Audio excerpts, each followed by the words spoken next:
We all know that a variable can be declared as let and as well as var. But what is the exact difference between var and let, and when do we use which one? In this video, I'm going to cover what is the exact difference with a real-time scenario, what is the exact difference between var and let. So let's get started. So right now, as you can see, there is one LWC component that I've added over here, which has a button named as increase count. On click of this increase count, I'm going to write the whole logic of var and let. Okay, so just defining you right away. So on the click of the button, this handle click usually works, and this is where I'm going to define you how the var and let are differentiated with each other. Now, as we all know, or you might not know about it, that the var is used to create a function-based variable, okay, or a function variable. And if you want to create a blocked-based variable, you use let, okay. If you want to create a function-scoped variable, you use var, okay. Whereas if you want to use blocked-based variable, you use let.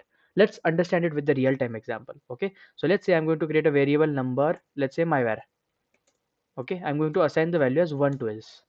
Now, if my var equals to 1, okay, then what I'm going to do is I'm going to again declare again use var my var equals to 2, okay, and I'm going to alert the value of my var.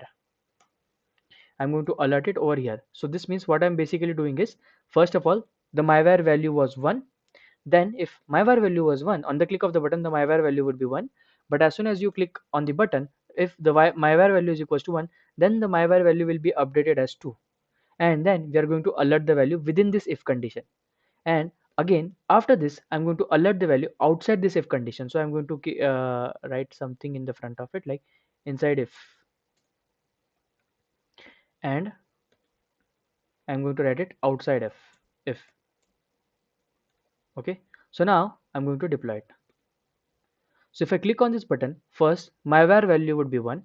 After that, if my var value is 1, my var value will be updated to 2. Over here, what would be printed? Okay, let's understand what will be printed. Even I don't know. Let's see.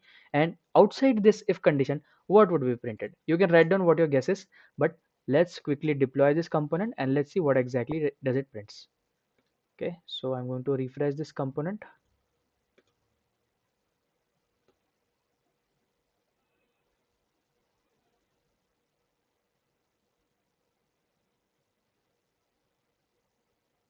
Okay, now I'm going to click on this button and that function is going to 1. So inside if the value is 2, because it makes a lot of sense. Inside if I assign the myvar value as 2. But let's see, if I click on OK, what would be the exact value outside the if? Let's click on OK. Outside if also the value is 2. It did not check the value to 1, but even outside if also the value was 2 only.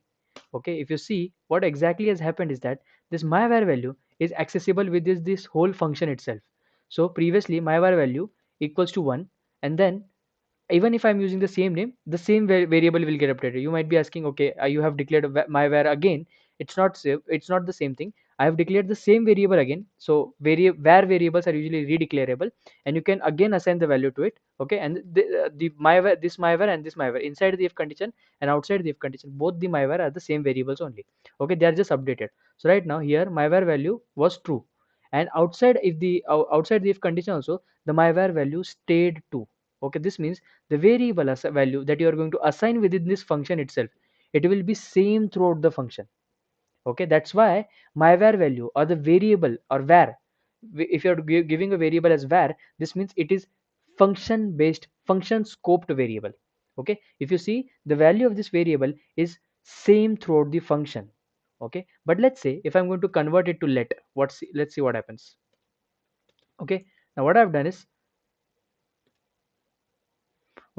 I have assigned a my var equals to 1. Okay, if my var equals to 1, then I'm going again to var equals to 2. Inside alert, for let's say for var it was 2. Okay, and even outside the if also the var was 2. Let's see what is going to happen in the case of let. Now what it's going to do is, again I'm going to click on the button, let equals to my var equals to 2. Inside let value will be declared, printed, and outside again the let value will be declared. So let's see.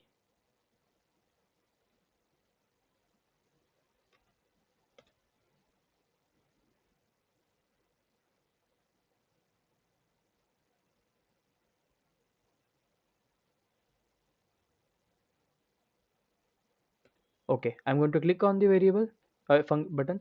Inside if the value is 2, which makes a lot of sense because I have assigned the myvar value equals to 2 inside the if condition. But outside if the value is 1. In case of myvar, the overall variable was accessible within that function itself. But if you see right now, what has happened is the value is right now 1. What does this mean is simply that this myvar variable was for this particular scope. Let's forget about this scope for this time being. Okay, this myvar equals to 1 was for this particular scope. Okay, and as soon as you declared one more variable myvar equals to, which is nothing but the same variable, this variable is only within this scope. Okay, so this is how, if you want to create a scoped based variable, now what you had to do is you had created this myvar equals to 2. This is a scoped based variable for only this particular part of the scope. Okay, and for the rest of this part of the scope, myvar equals to 1 is assigned. Okay, so if you want to create this kind of scoped based variable or blocked based variable, for this particular block the myvar value was equals to 2. In that cases we use let. Okay, as soon as it came out of this particular block, as it already knew that myvar value was 1, hence it again printed 1. So in case of let, the value was printed as 1, whereas on case of var, in case of here, in the case of block, it was printed as 2. Because again I'm explaining, in this particular block, okay, if you want to create a block based variable, in the particular block the value was assigned as 2 and it was printed successfully as 2. But as soon as it came outside this block, now the outside block variable was myvar equals to 1, so hence it's printed myvar equals to outside if, and that is 1. So that's how my like var and let are used in order to create a function scoped variable and a blocked scope variable in LWC. If you found this video helpful, I request you to please like this video and subscribe to my channel.